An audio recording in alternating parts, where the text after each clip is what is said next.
가수로서 세계적인 부와 명성을 얻은 미국의 가수 중 엘비스 프레슬리라는 가수가 있습니다.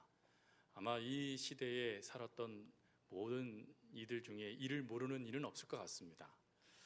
그는 노래로 그리고 또 그의 유니폼, 때로는 그의 이름으로 수많은 돈을 벌었던 이가 바로 엘비스 프레슬리이죠. 그런데 그런 큰 명성에도 불구하고 그는 42살, 42세의 나이로 단명한 가수이기도 합니다. 그가 단명하게 되어졌을 때 그의 마지막은 참 쓸쓸하고 비참했다라고 합니다. 그의 죽음에 대한 한 일화가 있습니다. 어느 날 엄마와 함께 한 점쟁이를 찾아가게 됩니다. 그런데 이 점쟁이가 이런 말을 했다고 하죠. 이 애는 유명해지기는 하겠지만 나이 40을 못 넘기고 죽을 겁니다 라고 이야기를 했다라고 합니다. 엘비스는 기분이 좀 나빴지만 곧 잊어버렸고, 그리고는 자신이 좋아하는 음악을 통하여 명성과 그리고 사람들의 칭찬을 받기 시작했습니다. 그런데 40이 가까워지자마자 그때 점쟁이가 했던 말이 되살아났다라고 하죠. 그래서 이 점쟁이의 말을 신경 쓰지 않고 그리고는 더 온전한 삶을 살려고 노력했다라고 합니다. 하지만 그것이 뜻대로 되지 않자 그 점쟁이가 말한 그 말에 신경 쓰며 시달렸던 그것을 떨쳐버리고자 급기야 마약에 손을 대게 됐고, 그리고는 마약 중독으로 42살에 생을 마감하게 됐다라는 것입니다. 이 말을 읽다 보면 그 점쟁이 용하네 라고 생각하겠지만 전혀 그렇지 않죠. 이 점쟁이는 40살도 못 넘기고 죽겠다라고 했지만 42살까지 살았던 것이 바로 이 엘비스 프레슬리였습니다. 그런데 그가 이렇게 단명했던 것은 그 말에 집중하여 자신의 인생을 망쳐버렸기 때문이었습니다. 여러분, 이 일을 겪고 난 엘비스 프레슬리의 아내는 이런 말을 했습니다. 그는 그렇게 자신이 어떤 존재인지도 자신의 인생의 목적이 무엇인지도 알지 못한 채 살아갔습니다. 지금 그 아내가 망인이 된 그 아내가 한 말, 내 남편은 삶의 목적도 모르고 살았습니다 라는 이 말은 우리가 깊이 생각해 보아야 될 말인 것 같습니다. 여러분의 인생의 목적은 무엇입니까? 오늘 누군가가 당신 왜 삽니까? 예수님 왜 믿습니까? 라고 믿는 그리고 살아가는 그 목적과 방향성에 대해서 질문한다라면 여러분들은 뭐라고 대답하시겠습니까? 특별히 그리스도인으로서 오늘 하나님이 여러분들에게 너희들 도대체 이 땅에 살아가는 이유가 무엇이냐? 목적이 무엇이냐? 너희들의 삶의 방향은 무엇이냐? 라고 묻는다라면 여러분들은 뭐라고 대답하시겠습니까? 이거에 대하여 사도 바울은 에베소서 2장 10절에 다음과 같이 고백했습니다. 함께 고백하겠습니다. 우리는 그가 만드신 바라 그리스도 예수 안에서 선한 일을 위하여 지으심을 받은 자니 이 일은 하나님이 전에 예비하사 우리로 그 가운데서 행하게 하려 하심이니라. 아멘. 여기서 분명하게 하나님은 우리를 지으신 목적, 그것을 분명히 아십니다. 그게 뭐냐면 예수 그리스도 안에서 선한 일을 위하여 지음을 받았다라는 것이죠. 여기서 이 선한 일, 이것은 무엇으로 해석되는 말이냐면 착하고 매력적인 일이라는 뜻입니다. 그런데 거기에 수식어가 하나 달려 있어요. 그게 무엇이냐면 나 스스로 나는 착해, 나 스스로 나는 매력적이야 라고 말하는 것이 아니라 나의 삶을 보고 타인이 나를 향하여 말해주는 말, 그게 바로 선한 일이라는 것입니다. 즉 누군가가 나를 바라보면서 당신 정말 착하시네요, 정말로 당신 매력적이시네요 라고 하며 그 삶을 칭찬해 줄 때 쓰여지는 말이 바로 선한 일이라는 것입니다. 즉 우리 그리스도인들은 예수 그리스도 안에서 예수님께서 허락하시는 이 선한 일, 내 삶의 모습을 통하여 누군가에게 칭찬도 받고 하나님께는 인정도 받는 그 삶의 목적, 방향을 위하여 하나님이 우리를 지으셨다라는 것입니다.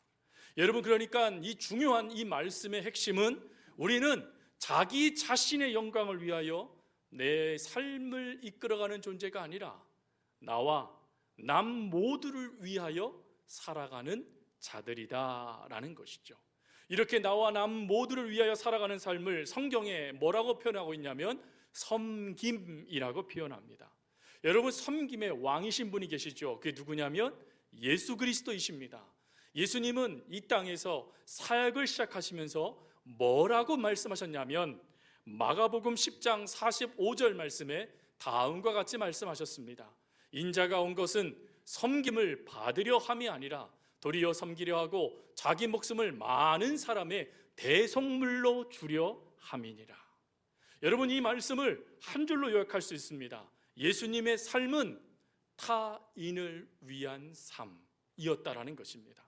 자신을 위해서 목숨을 버리는 삶이 아니라 누군가, 그 누군가가 누구냐면 바로 죄인인 우리를 위하여, 우리를 온전히 섬겨 하나님의 자녀가 되게 하기 위하여 직접 그 삶의 섬김의 종의 모습을 보여주셨던 분이 바로 예수 그리스도이십니다.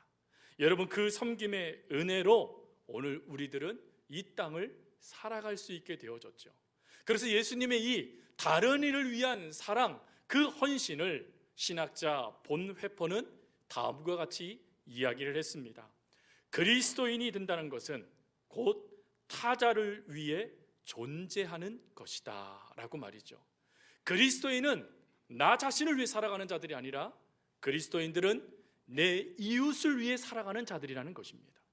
성경에 보면 사랑을 표현할 때 먼저는 하나님의 사랑을 이야기합니다. 그리고는 그 다음이 무엇이 바로 나오냐면 내 이웃을 향한 사랑도 나오죠. 즉 하나님의 자녀가 되었을 때 먼저는 하나님의 사랑에 감사하고 그리고 그 사랑을 내 이웃에게 흘려보내 그도 하나님의 사랑을 경험하게 해주는 것, 그게 바로 섬김의 핵심입니다. 그러면 우리는 이렇게 질문할 수 있습니다. 그러면 예수님처럼 그리고 믿음의 선배들처럼 도대체 어떻게 섬길 수 있겠습니까? 우리는 도대체 어떤 섬김을 삶을 살아야 됩니까? 라고 말이죠. 오늘 그거에 대해서 베드로 사도는 두 가지의 진리를 우리들에게 말씀해 주십니다. 하나는 섬김은 우리가 갖고 있는 은사를 가지고 섬기는 것이다 라는 것입니다. 여러분, 은사는 헬라어로 카리스마타라는 단어를 씁니다. 이 카리스마타라는 단어는 원래 뜻이 은사랑 좀 달라요. 은사라는 이 단어와 다르게 선물이라는 단어로 쓰여집니다. 즉 우리 각 사람에게 하나님은 선물을 주셨다라는 것입니다. 근데 그 선물을 고린도전서 12장 말씀에 가보니까 이것을 뭐라고 표현하고 있냐면 성령님을 통하여 주어진 능력의 은사다라고 표현하고 있습니다. 즉 예수님께서 우리들에게 선물을 주셨는데 이 선물이요 먹고 입 쓱 닦아버리는 선물이 아니라 능력의 은사를 하나님이 우리들에게 선물로 주셨다랍니다. 그리고 더 감사한 거는 그 다음 말씀에 보니까 이렇게 돼 있어요. 각 사람의 분량대로 하나님이 모든 사람들에게 재능, 은사를 주셨다라고 말씀하신다는 것이죠. 여러분 어떻습니까? 여러분들에게 하나님의 은사가 있다는 걸 믿으십니까? 오늘은 아멘이 크게 안 나오시네요. 왜 아멘 크게 하시면 그러면 사역서에 사인하세요 이럴까봐 그러십니까? 여러분, 중요한 것은 하나님은 여러분 한 사람 한 사람에게 꼭 필요한 은사를 주셨습니다. 믿는 자들에게 하나님은 그것을 선물이다 라고 말씀하시면서 값없이 그 은사를 주셨어요. 더군다나 그 은사를 감당할 때 내 힘으로는 힘들잖아요. 여러분 사역을 시작하다가 얼마 지나지 않아서 그 사역을 포기하시는 분들을 보게 됩니다. 그런데 그분들의 입에서 뭐라고 말이 나오냐면 나는 이제 지쳤다 합니다. 예, 제가 봐도 지칠 것 같아요. 그런데 한 가지를 놓쳤네요. 우리들의 사역은 내 힘으로 하는 것이 아니에요. 오늘 본문에도 뭐라고 고백하고 있냐면 하나님이 공급해 주시는 힘으로 하는 것이 은사의 모습이라는 것입니다. 즉 하나님께서 은사를 맡겨주셨을 때 그 은사를 감당할 수 있는 능력, 그것도 동시에 우리에게 허락해 주셨다는 것이에요. 그러니 여러분 어떻습니까? 이 능력을 받았으니 이런 말 하시면 안 되겠죠. 지난 오찬양 예배 기억나시죠? 하나님의 이 섬김의 은혜를 거절하고 하면 된다고 그랬습니까? 안 된다고 그랬습니까? 왜 또 아무 말도 안 하세요? 기억나시잖아요. 거절하고가 아니에요. 하나님의 말씀을 그대로 순종하는 것이죠. 어떤 분들은 이런 말씀합니다. 목사님, 제가 은사가 아직 완벽하게 갖춰지지 않았어요. 제가 아직 부족해요. 저는 아직 능력도 없어요. 시간도 없어요. 그러니 다음 기회에 할게요. 여러분 어떠세요?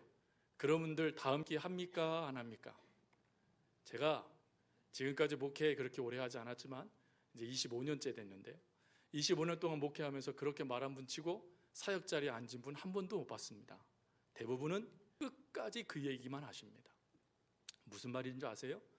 그것이 믿음 있는 말, 겸손의 말이 아닙니다.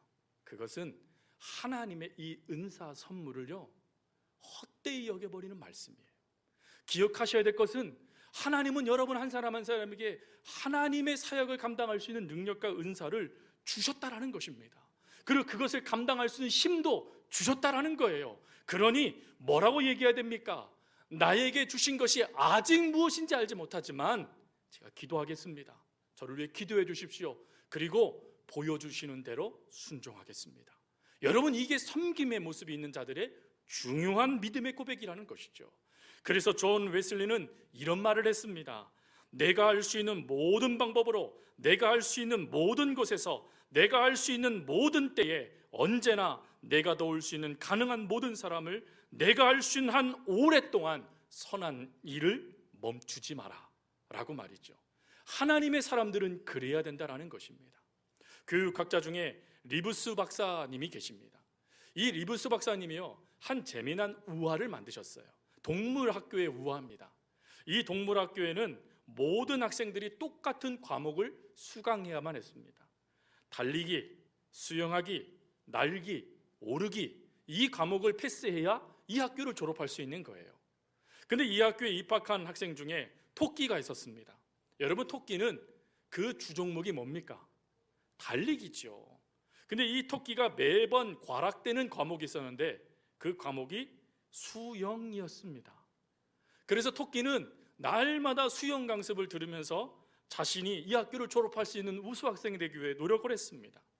여러분, 오리는 어떻습니까? 오리의 주특기는 수영입니다. 근데 오리는요 뒤뚱뒤뚱 거리다 보니 제대로 달리지도 못할 뿐만 아니라 무엇을 오를 수도 없는 그런 연약한 몸이었어요. 그래서 이 학생은 나무 오르기 과목을 선택합니다. 다람쥐는 열심히 나무는 올랐는데 무엇을 못했냐면 날지를 못하는 겁니다. 그래서 다람쥐는 날기라는 과목을 선택하고, 독수리는 날기는 잘하는데 달리기는 못하는 거예요. 그래서 과목을 달리기를 선택해서 그 과목을 수강합니다. 그랬더니요 이제 학기 말이 되어 점수 성적표를 받았는데 토끼는 수영 성적에 B를 받았습니다. 그럼 달리기는요 A를 받은 거예요. 또 오리는 C-를 받았습니다. 기어 오르기요. 근데 수영에 B를 받았습니다. 왜 B를 받았는지 아십니까? 지쳐서. 늘 기어 오르기를 하다 보니까 지친 거예요. 그러다 보니까 자기 주종목인데도 B를 받은 겁니다. 독수리는 D를 받았습니다. 달리기에. 왜 그러냐면 달려야 되는데 자꾸 나는 거예요. 그래서 D를 받았답니다. 근데 안타깝게 다람쥐가요 F를 받고 말았습니다. 여러분, 다람쥐의 과목이 뭐였죠? 날기 연습을 하다가 그만 다쳐서 유급되고 말았다라는 것이죠. 여러분, 이 책에서 말해주고 싶은 내용은 무엇이냐면 각자 주어진 은사가 있다라는 것입니다. 각자 자기의 주특기들이 있다라는 거예요. 그 주특기를 오히려 사용할 수 있는 것, 그게 바로 오늘 이 땅에 원하는 인재들의 모습이라는 것입니다. 여러분들의 주특기는 무엇입니까? 어느 분은 말씀으로 사람들을 세우는 분들이 계세요. 어느 분은 찬송으로, 노래로 그 성도들의 삶과 예배를 세우는 분들이 계세요. 어떤 분들은 운전으로요, 어떤 분은요 음식으로요, 어떤 분은 청소로, 어떤 분은 고치는 것으로 각자 주어진 은사를 가지고 하나님의 일들을 감당할 수 있는 것, 그것이 바로 하나님께서 오늘 우리들에게 원하시는 모습이라는 것입니다. 더 놀라운 것은요, 이렇게 하나님의 뜻대로 그 일들을 감당할 때 히브리서 6장 10절 말씀에 가보니까 하나님이요 잊어버리지 아니하신대요. 그 모든 것을 기억해 주신답니다. 그러니 우리의 모든 것을 기억해 주시는 그 하나님의 말씀을 믿고 여러분 허락되어진 은사를 가지고 착하다, 매력적이다, 그 말을 다 들을 수 있는 우리 모두가 될 수 있기를 주님의 이름으로 부탁드립니다. 그리고 두 번째가 11절 말씀이에요. 여러분 11절 말씀에 보면 누가 말하면 이라고 한 다음에 그 다음에 하나님의 말씀으로, 하나님이 힘으로 하나님께 영광을 돌리기 위하여 라고 하며 이 구절에서 끊임없이 하나님을 드러내고 있습니다. 즉 섬김의 두 번째 중요한 모습은 하나님을 위한 섬김을 살아라 라는 것입니다. 나를 드러내기 위해서, 나를 높이기 위해서, 나를 자랑하기 위해서 섬기는 것이 아니라 나를 보내신 이의 뜻에 따라 섬길 수 있는 것. 여러분 나의 뜻이 아닌 보내신 이의 뜻에 따라 섬기는 것을 뭐라고 표현합니까? 10절 말씀에 청지기라고 표현합니다. 여러분 청지기는 자기의 생각대로 움직이지 않습니다. 청지기의 사명은 주인의 뜻대로입니다. 주인이신 하나님께서 여러분들에게 필요한 은사를 주셨어요. 그러니 그 은사대로 내게 주어진 자리에서 최선을 다하여 그것을 감당하는 것, 그것이 바로 하나님을 기쁘시게 하는 섬김의 모습이라는 것이죠. 그런데 여러분 섬기다 보면 어떤 이는 큰 섬김을 하는 이들이 있어요. 또 내 섬김을 보니까 보잘것없어요. 그러면 질문드립니다. 큰 섬김과 보잘것없는 섬김의 차이점을 하나님께서 두실까요? 두시지 않으실까요? 예, 두시지 않습니다.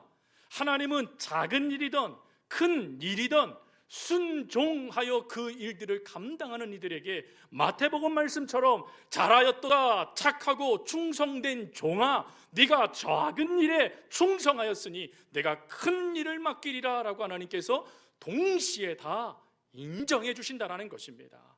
그래서 이것을 알았던 프랑스 작가 앙드레 지드가 이런 말을 했어요. 겉보기에 매우 작아 보이는 일에도 최선을 다하십시오. 그 작은 일을 마치는 순간 우리는 그만큼 강해질 것입니다. 여러분 보잘것없는 작은 일이 쌓이고 큰 일이 되어집니다. 보잘것없는 돌들이 쌓여서 담이 되어지고요, 보잘것없는 것들이 쌓여서 그 사람의 모든 경력이 되어집니다. 하나님은 그렇게 역사해 주시는 분이시라는 거예요. 여러분 그것을 다윗이 직접 우리들에게 그 모습을 보여주지요. 다윗이 골리앗과의 전쟁 가운데 제일 먼저 칼을 갈지 않았습니다. 그가 한 일은 무엇이었냐면 시냇가 개울에 가서 물맷돌 5개를 줍는 일을 한 거예요. 여러분 물맷돌 5개가 무슨 전쟁의 도구입니까? 무슨 5개가 능력이 있습니까? 골리앗이 다윗을 향하여 뭐라고 말하냐면 네가 나를 개처럼 여기느냐라고 조롱했습니다. 소년이었다라고 이야기해요. 그는 용사가 아닙니다. 그러나 그 보잘것없는 5개의 물맷돌 중에 하나가 하나님 손에 들려지니까 골리앗을 쓰러뜨리는 역사가 일어나더라는 것이죠. 여러분 속에 있는 그 작은 물맷돌 하나가 하나님 손에 들려진다는 것을 믿으시기 바랍니다. 그리고 그 작은 것에 여러분들이 순종하여 그것을 짊고 내 주머니에 넣고 그것을 가지고 달려 나아갈 때 그 은사는 하나님의 능력이 되어진다라는 것이죠. 말씀을 마칩니다. 여러분 우리들이 이 땅을 살아가는 데 가장 중요한 것은 얼마나 오래 살아가느냐, 장수가 우리들의 희망입니다. 그러나 성경은 오래 사는 것은 하나님을 잘 믿고 부모를 공경하면 선물로 주신다고 약속하셨어요. 이미 답이 있습니다. 그러면 우리 그리스도인들은 어떻게 살아야 됩니까? 그리스도인들은 어떻게 살아가느냐가 중요한 것입니다. 하나님이 나를 부르신 목적에 따라 나는 어떻게 살아가고 있느냐, 나는 주인의 의식이 아닌 청지기의 의식을 가지고 종의 자세를 가지고 하나님의 말씀에 그대로 순종하며 그 말씀을 이루는 삶을 살아가고 있느냐, 아니면 끊임없이 나를 드러내는 존재의 삶으로 살아가고 있느냐. 오래 사는 것도 중요합니다. 하지만 어떻게 살아가느냐, 사도 바울처럼 나는 표대 대신 예수 그리스도를 바라보며 나 그 다른 박질을 내가 멈추지 않겠습니다라고 말하며 그 목적을 이루어 달려가는 삶을 살아가느냐, 아니면 내 뜻을 이루기 위하여 삶을 살아가느냐. 바라는 것은, 하나님 우리들에게 원하시는 것은 하나님의 뜻을 따라 순종하는 삶을 하나님은 원하십니다. 그리고 그 섬김을 통하여 하나님의 역사를 이루기를 원하십니다. 그러므로 바라는 것은 여러분들 섬길 수 있는 그 자리를 외면하지 마십시오. 하나님이 여러분들에게 보여주시는 그 자리는 하나님께서 이미 여러분들에게 능력을 주시고 은사를 주셔서 여러분 눈에 들어온 자리입니다. 그러므로 그 자리를 움직여 보십시오. 놀라운 것은 여러분들의 그 섬김이 하늘에서 해처럼 빛날 것입니다. 하나님이 인정해 주시는 사역이 될 것입니다. 작은 일에 충성했으니 더 큰 일을 내게 맡기리라 말씀하시며 큰 하나님의 사역에 동참할 수 있는 사역자로 하나님은 여러분들을 세워가 주실 것입니다. 그 은혜가 저와 여러분 가운데 있어지기를 간절히 주님의 이름으로 부탁드립니다.